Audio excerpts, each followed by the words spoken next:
अस्सलाम वालेकुम। टीम टेनअप की तरफ से यह स्कोर्स का लेक्चर 2 का पार्ट 2 है। काइंडली पेन पेपर पेंसिल आप पकड़ लें ताकि आप इम्पोर्टेंट पॉइंट्स को नोट डाउन कर सकें। इस लेक्चर में हम पोर्टफोलियो मैनेजमेंट डिस्कस करेंगे। पोर्टफोलियो मैनेजमेंट सबसे इम्पोर्टेंट टॉपिक है आपके पूरी ट्रेडिंग जर्नी का। कोर्स में हम रिस्क टू रिवॉर्ड रेशियो के बारे में पढ़ेंगे और उसके कुछ एग्जांपल्स देखेंगे, और फिर उसके बाद हम पोर्टफोलियो और मनी मैनेजमेंट पे डिस्कस करेंगे। तो दोस्तों, अब बात करते हैं रिस्क टू रिवॉर्ड रेशियो की। ट्रेडिंग में तीन तरह की चीज़ें होती हैं, बाइंग और सेलिंग। तो उसके बाद होता है टेक प्रॉफिट, इसको आप टीपीपी कहते हैं। टेक प्रॉफिट का मतलब ये है कि आपने एक चीज़ बाई की और जो आपने उसका टारगेट रखा है जिस पे आप उसको सेल करोगे, तो वो आपका टेक प्रॉफिट है। और तीसरी चीज़ होती है स्टॉप लॉस यानी एसएल। इसका मतलब ये है कि आपने एक चीज़ बाई की और उसका आपने एक प्राइस सोचा हुआ कि हाँ, अगर ये इस प्राइस तक ये गिरी और मैं इतने लॉस में इसके यहाँ पे एग्जिट हो जाऊँगा, तो इसको कहते हैं स्टॉप लॉस। तो आपने हमेशा इनके शॉर्ट फॉर्म्स को याद रखना है। टेक प्रॉफिट का टीपी है और स्टॉप लॉस का एसएल है। Risk to reward ratio calculate होता है stop loss divided by take profit. इससे आपका risk to reward ratio calculate हो जाएगा। रिस्क टू रिवॉर्ड रेशियो आपको बताता है कि आप कितना लॉस करने के लिए तैयार हो और कितना प्रॉफिट करने के लिए तैयार हो। इसको एक एग्जांपल से समझते हैं। आपके पास फंड है $1000 का, तो आपने $100 की ट्रेड ली $100 के प्राइस पे। तो आपने जो स्टॉप लॉस है वो आपने लगा दिया $10 का, यानी कि अगर प्राइस $100 से $90 पे गिरी तो आप $10 के लॉस में आप एग्जिट हो गए। और आपने टेक प्रॉफिट लगाया $20 का, कि प्राइस अगर 120 पे चली गई तो आप $20 के प्रॉफिट पे आप एग्जिट हो गए। तो आपने जो अपना ट्रेडिंग लेवल रखा हुआ है कि आप $10 का लॉस बर्दाश्त करोगे या आप $20 का प्रॉफिट आप कमाओगे, तो आपका रिस्क टू रिवॉर्ड रेशियो 1:2 हो गया। दोस्तों, एक बहुत इम्पोर्टेंट बात है, आपने कभी भी आपने 100% अपने फ़ंड को किसी भी ट्रेड में नहीं लगाना। मैं इसको लिख रहा हूँ कि never trade 100% of your fund और कैपिटल, क्योंकि ये एक ऐसी मिस्टेक है कि ये आपको मार्केट से आउट कर सकती है। देखें, मार्केट 24/7 होगी, मगर जो आपका कैपिटल है वो आपको मार्केट में रख रहा है। क्योंकि अगर आप 100% अपना फंड एक ट्रेड पे लगा देते हैं तो उसका प्रॉफिट 100%, 200%, 300% जितना भी होगा वो प्लस में जा सकता है। मगर अगर वो माइनस में गया तो वो एक ही दफ़ा 100% माइनस में जाएगा और ज़ीरो हो जाएगा। तो दोस्तों, आपने हमेशा इंश्योर करना है कि आप हमेशा कैलकुलेटेड रिस्क ले रहे हैं, क्योंकि जब आप कैलकुलेटेड रिस्क ले रहे हैं तो आपके जो माइंड है वो तैयार होगा कि अगर ट्रेड आपके अगेंस्ट गई तो आपको कोई मतलब स्ट्रेस या आपको एनजाइटी नहीं होगी, क्योंकि आपने कैलकुलेटेड रिस्क अप्रोच ली है। आपको पता था कि अगर मेरी ट्रेड मेरे अगेंस्ट गई तो मैं इतना लॉस करूँगा, और अगर मैं प्रॉफिट पे गया तो मैं उतने प्रॉफिट पे एग्जिट कर लूँगा। आपने हमेशा अपने माइंड को प्रिपेयर रखना है किसी भी सिचुएशन के लिए। अगर आप कोई इस टाइप की ट्रेड लेते हैं जहाँ पे आपने रिस्क कैलकुलेट नहीं किया हुआ और वो ट्रेड आपके अगेंस्ट जाएगी, तो वो आपका स्ट्रेस, आपका कॉन्फिडेंस, आपको बिल्कुल वो आपको डिप्रेस कर देगी। तो आपने हमेशा केयरफुली अपने जो रिस्क है आपने उसको मैनेज करना है और आपने कैलकुलेटेड मूव्स मार्केट में लेने हैं। दोस्तों, दुनिया का हर ट्रेडर या बिजनेसमैन हमेशा बिजनेस में लॉस करता है। लॉस जो है वो आपका हमेशा जर्नी का पार्ट होगा, क्योंकि अगर आप कभी लॉस नहीं करोगे तो इसका मतलब ये है कि आप हमेशा अपने लक पे रिलाई कर रहे हो, और जिस दिन आपका लक रन आउट होगा उस दिन आपका 100% आपका पूरा फंड या कैपिटल वाइप आउट हो जाएगा। आप मार्केट से बिल्कुल आप एग्जिट हो जाओगे। तो जो लॉस है वो आपकी ट्रेडिंग साइकिल का एक पार्ट है, आपने उसको एक्सेप्ट करना है। आप हमेशा नहीं जीतोगे, आप हारोगे भी, तो आपने हमेशा ये अप्रोच रखनी कि आपने बेहतर से बेहतर होना है। तो मैं आपको एग्जांपल्स दे रहा हूँ रिस्क टू रिवॉर्ड रेशियो की, कि आपने अगर आप इस टाइप का रिस्क टू रिवॉर्ड रेशियो बनाओगे तो आप क्या प्रॉफिटेबल होगे या आप लॉस में होगे। तो दोस्तों, अब हम देखते हैं कि आप किस तरह आप अपना रिस्क टू रिवॉर्ड रेशियो आपने सेट करना है। तो हम कुछ एग्जांपल्स देखते हैं। पहले एग्जांपल में अगर आपका स्टॉप लॉस $20 का है और आपका टेक प्रॉफिट $10 का है, तो जो आपका रिस्क टू रिवॉर्ड रेशियो बनेगा 2:1। अगर आप 10 ट्रेड्स करते हो और उनमें से आपकी 50% सक्सेसफुल होती हैं, यानी आपकी 5 ट्रेड्स सही गई, तो और 5 ट्रेड्स आपकी गलत गई, तो आप फिर भी $50 के आप लॉस में हो गए। अगर आप इस टाइप का स्टॉप लॉस और टेक प्रॉफिट रखते हो जिसमें आप 2:1 आपका रेशियो बन रहा है, तो आपने ये बिल्कुल अवॉइड करना है।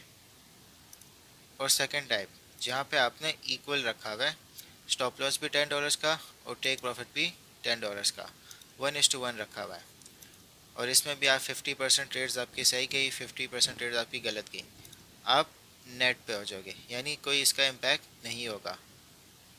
थर्ड टाइप में आपने स्टॉप लॉस $10 का रखा और टेक प्रॉफिट $20 का रखा, तो आपका रिस्क टू रिवॉर्ड रेशियो बन गया 1:2, और आपकी 5 ट्रेड्स सही गई और 5 ट्रेड्स आपके अगेंस्ट गई, इसके बाद भी आप $50 प्रॉफिट में हो गए।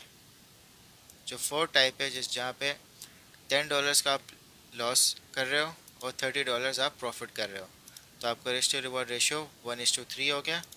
आपकी 5 ट्रेड्स सही गई, 5 ट्रेड्स आपकी गलत गई, इसके बाद भी आप $100 प्रॉफिट में हो गए। और फिफ्थ टाइप अगर आप देखें, आपने जो लॉस है वो आपका $10 का है और आपका टेक प्रॉफिट $40 का है, और रिस्क टू रिवॉर्ड रेशियो आपका 1:4 है, और आप सपोज़ कर लो कि आपकी 25% ट्रेड सही गई, यानी आपकी 3 ट्रेड्स सपोज़ कर लो सही जाती हैं और 60 ट्रेड्स आपके अगेंस्ट जाती हैं, इसके बाद भी आपने $150 कमा लिए।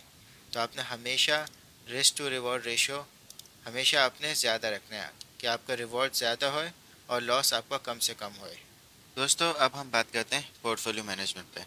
पोर्टफोलियो मैनेजमेंट में आपके पास हमेशा 3 टाइप्स के अकाउंट्स होने चाहिए। सबसे पहले आपका ट्रेडिंग अकाउंट होना चाहिए। इस पे आप इंट्राडे, स्कैल्पिंग, स्विंग ट्रेडिंग, आप किसी भी ट्रेडिंग आप इस अकाउंट पे करोगे। आपने डिसिप्लिन ट्रेडिंग करनी है।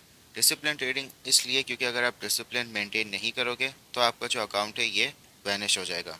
सिर्फ डिसिप्लिन से ही आपका ये जो अकाउंट है ये ग्रो करेगा। दूसरा अकाउंट आपका विश अकाउंट है। विश अकाउंट आपका फुल रिस्क और हार्ड पे होगा। इसका मतलब ये है कि जब आप डेली चार्ट्स पे बैठोगे तो आपको नज़र आएगा कि ट्रेड बनती है, बाय या सेल करना चाहिए, तो ये जो आपको फीलिंग बार बार आएगी तो आपने उसको इस अकाउंट में करना है। अगर आप इस तरह की ट्रेडिंग अपने ट्रेडिंग अकाउंट पे करोगे तो वो बिल्कुल वैनिश हो जाएगा या श्रिंक हो जाएगा। तो आपने जो भी इस टाइप के ट्रेड्स हैं वो आपने अपने विश अकाउंट पे करते हैं। इसको आप ये भी समझ लें कि फोमो में आके आप ट्रेड कर रहे हो। फोमो का सिंपल मतलब ये है फियर ऑफ मिसिंग आउट, यानी कि आप नहीं चाहते कि आप अब कोई भी अपॉर्चुनिटी को मिस करो, तो आप इस टाइप की जो भी ट्रेडिंग है आप अपने विश अकाउंट में करो। तीसरा आपका अकाउंट है इन्वेस्टमेंट अकाउंट। यहाँ पे आपकी लॉन्ग टर्म होल्डिंग्स हैं। ये हाईली रिकमेंडेड है कि आप इन्वेस्टमेंट अकाउंट अपना मेंटेन करो, क्योंकि अगर आप भले ट्रेडिंग अकाउंट या विश अकाउंट से कमाओ ना कमाओ, आप अपने फ्यूचर में अपने इन्वेस्टमेंट अकाउंट से आप कमा लो। यहाँ पे आपने सिर्फ तब पैसा लेके आना है जब आपको मार्केट बॉटम लगे, और आपने यहाँ पे तब सेल करना है जब आप मार्केट के टॉप पे। तो ये आपका फ्यूचर का पैसा है यहाँ पे, तो आप इसको लाजमी अपने पास एक मेंटेन रखें। अब सवाल ये है कि आपने कितना पैसा अपने टाइप्स ऑफ अकाउंट्स में रखना है।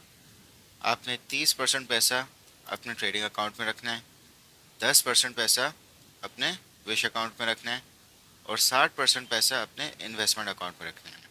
अगर आप इस परसेंटेज से अपना पैसा डिवाइड करेंगे तो इन केस अगर आप ट्रेडिंग अकाउंट आपका नेगेटिव में भी जाता है और इवन विश अकाउंट में भी जाता है, मगर जो आपका इन्वेस्टमेंट अकाउंट होगा वो आपको लॉन्ग टर्म सिक्योर कर लेगा। अब हम बात करते हैं कि आपने इन अकाउंट्स को कैसे मेंटेन करना है। सपोज़ कि अगर आप ट्रेडर हैं, आपके पास $1000 है अपने ट्रेडिंग अकाउंट में, आपने 25% उसको कैश में रखना है। अगर आप क्रिप्टो में कर रहे हैं तो आपने उसको स्टेबल कॉइन्स में रखना है, और अगर आप स्टॉक्स कर रहे हैं, फॉरेक्स कर रहे हैं, तो वो आपका कैश में होना चाहिए। तो आपने नेक्स्ट 25% जो है आपने उसको पंप एंड डंप में रखना है। क्रिप्टो में पंप एंड डंप कॉइन्स बहुत होते हैं, जैसे $100 पे चले गया और $10 पे गिर गया, तो एक बहुत ज़्यादा रिस्की मूवमेंट होती है। तो उसके लिए आपने 25% अपना अमाउंट रखना है, वो भी आपके $250 हो गए। फिर अपने इन्वेस्टर अकाउंट में आपने सेम 25% आपने कैश में रखना है, और जो 50% है वो आप हाई कैप कॉइन्स में इन्वेस्ट करेंगे, और 25% आप मिड कैप कॉइन्स में करेंगे। विश अकाउंट में तो आप 100% आप ट्रेडिंग करेंगे फुल रिस्क पे, और जो फुल आपको इंट्यूशन या फीलिंग आ रही है आप इसमें 100% आप ट्रेडिंग करेंगे अपने अमाउंट पे। अब आपने मनी मैनेजमेंट किस तरह करनी है, जो आपको मैंने अभी सारा कॉन्सेप्ट बताया, मैं आपको एक एग्जाम्पल की तरह समझा देता हूँ। जैसे आपके पास 1 लाख रुपए हैं, तो आप 30,000 रुपये अपने ट्रेडिंग अकाउंट में रखोगे। फिर उसके बाद उसमें से आपने 7,500 कैश में रखना है।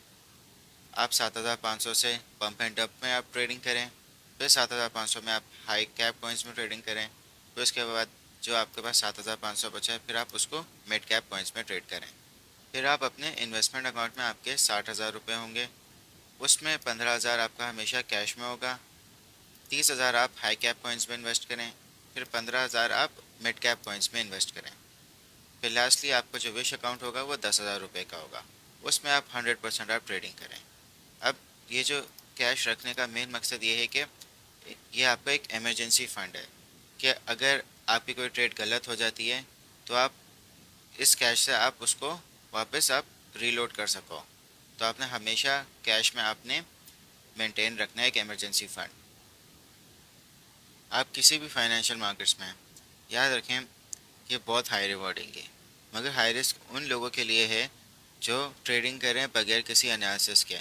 वो वक्ती तौर पे जीत सकते हैं, मगर लॉन्ग टर्म में वो बहुत कुछ लूज़ कर जाएंगे। जितना उन्होंने ज़्यादा कमाया है उससे कहीं ज़्यादा वो लूज़ कर जाएंगे। तो आपने हमेशा एनालिसिस के साथ अपना रिस्क को कैलकुलेट करके, तो आप हमेशा स्ट्रेस फ्री रहेंगे, क्योंकि आपने अपनी वर्किंग की हुई होगी। जैसा कि मैंने आपको एक्सप्लेन किया था डॉलर कॉस्ट एवरेजिंग में, अगर आप बिटकॉइन में $1,000 हर मंथ लगाते हैं, और फिर आप उसको अगर आप सेल करेंगे 3 साल 5 साल या 10 साल बाद, हो सकता है आपको जो रिटर्न मिले वो 10 गुना 20 गुना 25 गुना भी हो सकता है।